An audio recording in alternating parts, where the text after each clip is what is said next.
গরম শুরু হওয়ার আগেই দেশে লোডশেডিং দেখা দিয়েছে, যা ঢাকার তুলনায় গ্রাম অঞ্চলে বেশি হচ্ছে।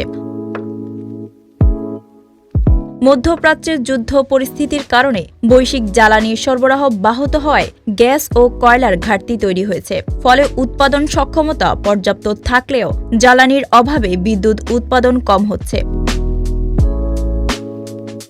বর্তমানে দেশের উৎপাদন সক্ষমতা ২৯,০০০ মেগাওয়াট হলেও গ্রীষ্মে চাহিদা বেড়ে প্রায় ১৮,০০০ মেগাওয়াটে পৌঁছাতে পারে। সম্প্রতি চাহিদা ছিল প্রায় ১৪,৩৫০ মেগাওয়াট, সেখানে প্রায় ৭০০ মেগাওয়াট লোডশেডিং হয়েছে।